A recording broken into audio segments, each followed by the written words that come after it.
हे guys, welcome. Operation research का हमारा ये पहला वीडियो लेक्चर है। इसमें हम लोग पढ़ेंगे ग्राफिकल मेथड। तो किसी भी लीनियर प्रोग्रामिंग प्रॉब्लम को हम लोग ग्राफिकल मेथड से सॉल्व कर सकते हैं अगर उसमें दो डिसीजन वेरिएबल रहा तो ग्राफिकल मेथड के 4 केसेस देखने को मिलते हैं: unique optimal solution, infinite number of optimal solution and unbounded solution और नो सॉल्यूशन। ठीक है, तो आज की वीडियो को हम लोग कवर करेंगे ए यूनिक ऑप्टिमल सॉल्यूशन। तो एक एग्जांपल देखते हैं इससे। तो देखिए, ये एक लीनियर प्रोग्रामिंग का प्रॉब्लम है जिसको हम लोग को सॉल्व करने बोल रहा है ग्राफिकल मेथड से। तो दिया हुआ है minimise z equals to 20x1 plus 10x2 subject to ये सारा 3 इक्वेशन दिया हुआ है जिसमें 2 वेरिएबल है और x1 x2 बोला है ग्रेटर देन 0 है। तो इसको सॉल्यूशन लिखेंगे। पहले सॉल्यूशन में पहले जितना इनइक्वालिटी है, जैसे ये एक इनइक्वालिटी है, 3 इक्वेशन नहीं है, ये 3 इनइक्वालिटी, तो सबको इक्वालिटी करेंगे, मतलब सब में इक्वल टू करेंगे। तो यहाँ लिखेंगे replace all the inequality constraint by equation. सबको इक्वेशन बना देंगे जितना भी इनइक्वालिटी है।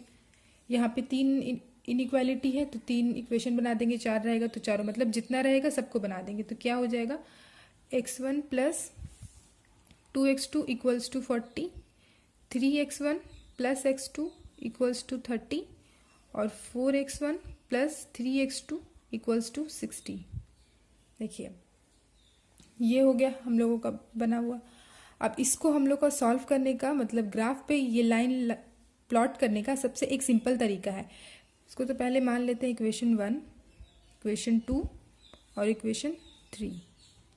ठीक है, राइट इक्वेशन 1 को प्लॉट करने का क्या तरीका है, राइट हैंड साइड में जो है यहाँ पे जैसे कि 40 है तो पूरा इक्वेशन को 40 से डिवाइड कर देंगे। ठीक है, आप लोग को ये स्टेप लिखना नहीं होगा कॉपी में। अगर एग्जाम के लिए सॉल्व कर रहे हैं तो लिखने का जरूरत नहीं है, डायरेक्ट भी कर सकते हैं, बट हम यहाँ पे लिख देते हैं divide equation 1 by 40। We get, पूरा इक्वेशन को 40 से डिवाइड करने पे क्या मिलेगा, x1 by 40 plus 2x2 by 40 मतलब x2 बाई 20 इक्वल्स टू 1। ठीक है, इसी तरीके से इक्वेशन 2 में क्या करेंगे, यहाँ पे राइट हैंड साइड में 30 है तो पूरा इक्वेशन को 30 से डिवाइड कर देंगे। तो divide equation number 2 by 30। We get 30 से डिवाइड करने के बाद 3x1 बाई 30 मतलब x1 by 10 plus x2 by 30 equals to 1। 30 by 30 means 1। Okay, इस तरीके से इक्वेशन 3 में क्या करेंगे, 60 से डिवाइड करेंगे क्योंकि राइट हैंड साइड में 60 है। तो divide equation number 3 by 60। We get क्या मिलेगा, 4x1 बाई 60 मतलब x1 by 15 plus x2 by 20 equals to 1। Fine. अब स्ट्रेट लाइन का इक्वेशन तो आप लोग को याद होगा, x1 by A plus Y by X by A plus Y by B equals to 1 होता है। तो a जो है, देखिए यहाँ पे हम देख साइड में x by A plus Y by B equals to 1 रहता है। तो ये a जो है वो x एक्सिस का इंटरसेप्ट रहता है और b जो है y का इंटरसेप्ट, और यहाँ पे 1 रहता है। तो ये वाला चीज़ जो है यहाँ पे देख रहे हैं, x1 का इंटरसेप्ट है 40, x2 का है 20 और ये 1। तो ये स्ट्रेट लाइन का इक्वेशन हो गया। अब इसको ग्राफ में प्लॉट करेंगे ये सारा लाइन को, तो काफ़ी इजी पड़ेगा। तो देखिए, यहाँ पे हम लोगों ने ये ग्राफ बना लिया है। ये है x1 और ये है x2 के लिए। ठीक है, ये ऑरिजिन है। यहाँ पे बोला है x1 x2 ग्रेटर देन 0, तो ये वाला मतलब क्वाड्रेंट रहेगा। ठीक है, देखिए x1 के नीचे है 40 और x2 के नीचे है 20, तो 40 और 20 मतलब ग्राफ पे प्लॉट हमने, मतलब ये कोई डिस्टेंस ले लिया, आप चाहे तो ग्राफ पेपर पे कर सकते हैं क्योंकि यहाँ पे 10, यहाँ पे सब में नीचे पहले देखेंगे 40, 20, 10, 30, 15, 20, तो मतलब 10 का मैक्सिमम डिफरेंस जो है 10 ही है। ठीक है, तो हम लोग अगर 10, 20 करके लेंगे तो सही रहेगा। ये अगर नीचे 1, 2 करके आता तो हम लोग ये 1, 2 करके लेते हैं। 10, 20 है तो यहाँ पे 10, 20 लिए। तो पहला है 40 और 20, तो x1 पर 40 मतलब ये पॉइंट, ठीक है, और x2 के नीचे है 20 मतलब x2 वाला ये पॉइंट। मतलब आप इस पॉइंट को और इस पॉइंट को ज्वाइन करेंगे। देखिए इस तरीके से 40 और 20 को ज्वाइन किया। नेक्स्ट जो इक्वेशन है वो x1 के नीचे है 10 और x2 के नीचे है 30, ठीक है। तो 10 और 30, x1 वाला ये 10 और x2 में ये 30, मतलब इस पॉइंट को और इस पॉइंट को अब ज्वाइन करेंगे, ठीक है, इस तरीके से। और जो थर्ड इक्वेशन है हमारा वो है x1 बाई 15 और x2 बाई 20। तो 15 और 20, x1 15, x1 में देखिए 10 और 20 के बीच में 15 आएगा, तो समझ लेते हैं यहाँ पे जो है ये 15 है, 15 और ये 20 मतलब ये वाला पॉइंट। इस पॉइंट को और इस पॉइंट को ज्वाइन करेंगे, ठीक है। तो फाइनली हम लोगों का इस तरीके का ग्राफ बना। अब देखिए इनइक्वालिटी में हम लोग का जो फर्स्ट इक्वेशन था उसमें क्या था, लेस देन इक्वल टू 40। तो पहला इक्वेशन हम लोगों का जो लाइन था ये वाला लाइन था, इसको यहाँ पे हम लोग अपने आसानी के लिए लाइन 1 मान लिए, ठीक है। यहाँ लिख दिए 1 तब कि समझ में आई इक्वेशन 1 के लिए। इक्वेशन 2 के लिए हम लोग का कौन सा था, x1 बाई 10 और x2 बाई 20, मतलब x10 और 30 ये वाला लाइन था। तो यहाँ पे हम लोग 2 इसको कर दिए और ये वाला जो है 3 है, ठीक है, ताकि समझ में आए कि कौन वाला लाइन किसका है, ठीक है। x1 ये जो है लेस देन इक्वल टू 40 है, मतलब पहला वाला line less than equal to 40, यानी कि फर्स्ट लाइन मतलब ये वाला लाइन ओरिजिन के साइड आएगा। तो इसका जो एरो रहेगा ये ओरिजिन के साइड रहेगा, ये इस वाला लाइन का ये ओरिजिन के साइड एरो रहेगा। सेकंड है जो हमारा इक्वेशन वो ग्रेटर देन 30 है, यानी कि सेकंड लाइन ये वाला ग्रेटर देन 30 मतलब ओरिजिन के अपोजिट जाएगा ये वाला लाइन, ठीक है। और थर्ड भी हमारा ग्रेटर देन है, तो ये वाला लाइन का भी जो एरो है वो ओरिजिन के अपोजिट जाएगा। ओरिजिन ये है, ये इसके अपोजिट जाएगा ये लाइन, ठीक है, ये वाला लाइन है और ओरिजिन के अपोजिट जाएगा। तो हम लोगों का जो कॉमन रीजन है जिसमें जो तीनों लाइन का जो एरो है वो सेटिस्फाई कर रहा है, वो कौन सा रीजन है, ये वाला लाइन इधर जा रहा है, ये लाइन इधर जा रहा है, तो मतलब ये वाला लाइन ये जो है ये कॉमन हो ही नहीं सकता क्योंकि ये लाइन इधर जा रहा है। इस वाला लाइन ये लाइन इधर आ रहा है, मतलब इसका एरो जो है ये इधर आ रहा है और ये वाला लाइन का भी इधर जा रहा है। तो हम लोगों का जो फिजिबल रीजन होगा वो कुछ ये होगा, ये वाला रीजन नहीं होगा क्योंकि ये जो लाइन है इसका एरो इधर जा रहा है, इसका एरो इधर आता तब ये वाला रीजन लेते, तो वो रीजन नहीं होगा, ये वाला रीजन होगा कुछ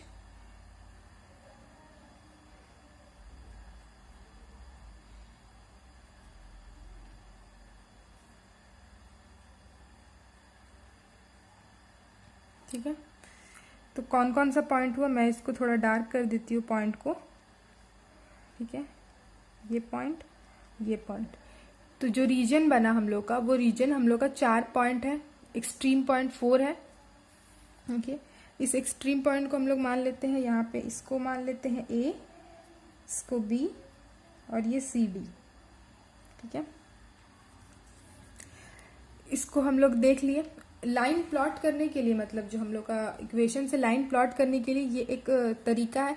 अगर आप लोग चाहें तो इस लाइन को इस ग्राफ पे प्लॉट करने के लिए अगर ये या नहीं करना चाहे, डिवाइड वाला रूल नहीं लगाना चाहे, तो एक काम कर सकते हैं, इस लाइन को x1 का वैल्यू पहले 0 कर लेते हैं।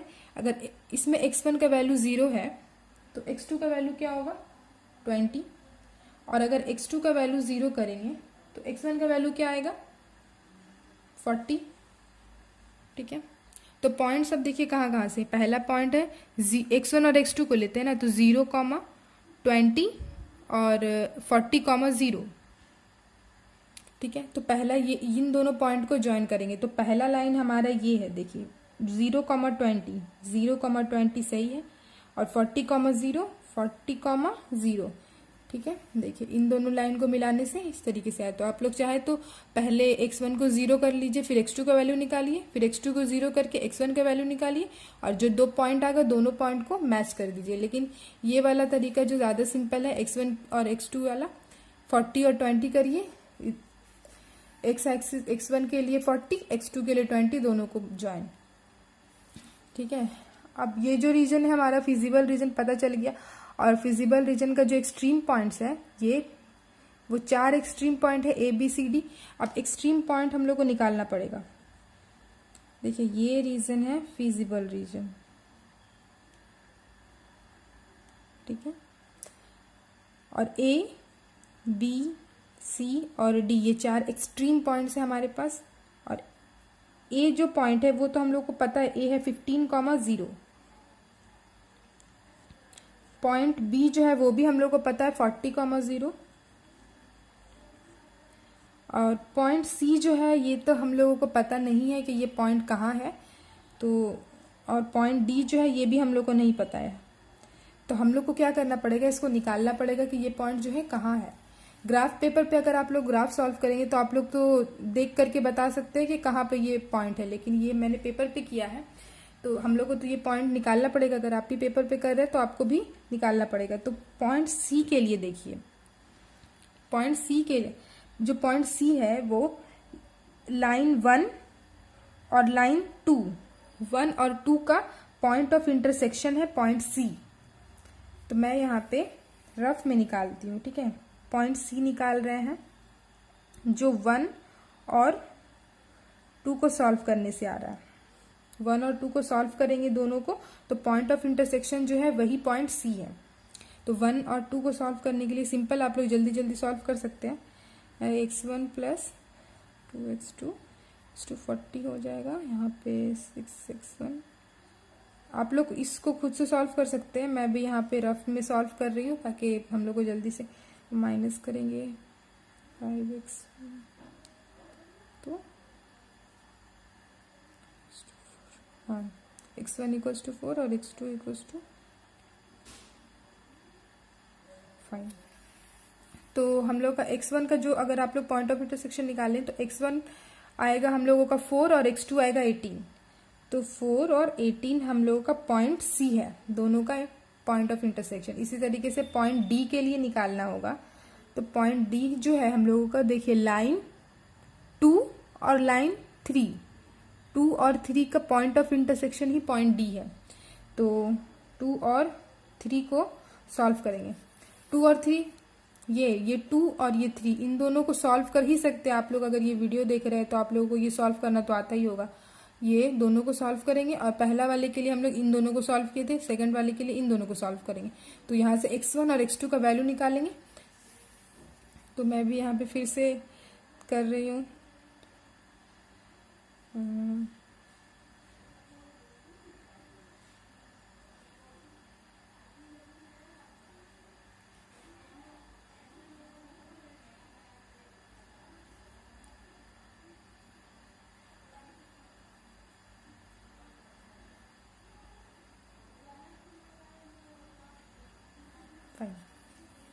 तो हम लोग का x1 और x2 का वैल्यू आएगा जो इसमें D के लिए वो आएगा 6,12। ठीक है। अब हम लोगों को चारों एक्सट्रीम पॉइंट्स पता चल गए हैं कि हम लोग का जो एक्सट्रीम पॉइंट है वो क्या क्या है। हम लोग को क्वेश्चन में बोला है minimise z equals to 20x1 plus 10x2, 20x1 और 10x2। अब हम लोग को इन सब पॉइंट्स के लिए z का वैल्यू निकालना पड़ेगा। z एट a, ठीक है। z का वैल्यू पॉइंट a पर क्या होगा, z का इक्वेशन है हम लोगों का 20x1 plus 10x2, 20x1 plus 10x2 और a का जो हम लोग का पॉइंट का वैल्यू है 15,0, तो क्या होगा 15 इंटू 20 प्लस 10 इंटू 0। तो z a का वैल्यू आएगा 300। z एट b, अब इसको हम लोग z एट b है 40,0, तो 15 इंटू 40 प्लस 10 इंटू 0, इसका वैल्यू हम लोगों का आएगा 800। अब इसी तरीके से जेड सी, यहाँ पे ये 20 है, तो 20 इंटू 4 प्लस 10 इंटू क्या है 18, इसका वैल्यू हम लोगों का आएगा 180 प्लस इसका वैल्यू आएगा 260। ठीक है। और z एट d, इसको पुट करेंगे तो आएगा 20 इंटू 6 प्लस 12 इंटू 10, इसका वैल्यू आएगा 120, इसका वैल्यू आएगा 240। देखिए हम लोग जो चारों एक्सट्रीम पॉइंट निकाले, उस चारों एक्सट्रीम पॉइंट को पुट करके जो z का इक्वेशन दिया हुआ था, ये देखिए, उससे हम लोग इस इक्वेशन में पुट करके z का वैल्यू निकाल लिए। क्या क्या होगा z का वैल्यू चारों। अब हम लोग को z के इक्वेशन के आगे क्या लिखा हुआ है, मिनिमाइज z। तो मिनिमाइज z लिखा हुआ है, इसमें से z का सबसे मिनिमम वैल्यू को हम लोग निकालना पड़ेगा। इसमें से 300 है, 800, 260, 240, सबसे मिनिमम वैल्यू ये है 240। तो हम लोगों को जो मिनिमाइज z है वो होगा z एट पॉइंट D, वो पॉइंट होगा 6,12, ये ऑप्टिमल सॉल्यूशन, और उसका जो वैल्यू होगा 240। तो हम लोग यहाँ लिख देंगे the minimum value occurs at कहाँ पे, at D 6,12, hence the optimal solution is x1 का वैल्यू है यहाँ पे 6 और x2 का वैल्यू हो जाएगा 12। ठीक है, ये जो हम लोगों का था यूनिक ऑप्टिमल सॉल्यूशन का एग्जाम्पल था। आप लोग अगर चाहे तो यहाँ पे ये जो है इसके बाद यहाँ पे लास्ट लाइन लिखें, the minimum value of z occurs at 6,12, hence the optimal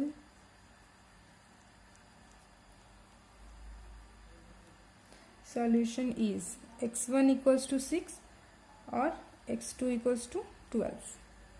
ठीक है, z का वैल्यू, और उसमें z का वैल्यू है 240, वो भी लिख सकते हैं यहाँ पे, occurs at z equals to 240, occurs at, यहाँ लिख सकते हैं z equals to 240, minimum value of z equals to 240, occurs at this। ठीक है, तो ये है हम लोगों का ग्राफिकल मेथड एक यूनिक ऑप्टिमल सॉल्यूशन के लिए। नेक्स्ट की वीडियो में हम लोग जो बाकी 3 केसेस थे, infinite number of optimal solution, unbounded solution और नो सॉल्यूशन, उसका एग्जाम्पल देखेंगे। तो आज के वीडियो में इतना ही। Thank you so much for watching.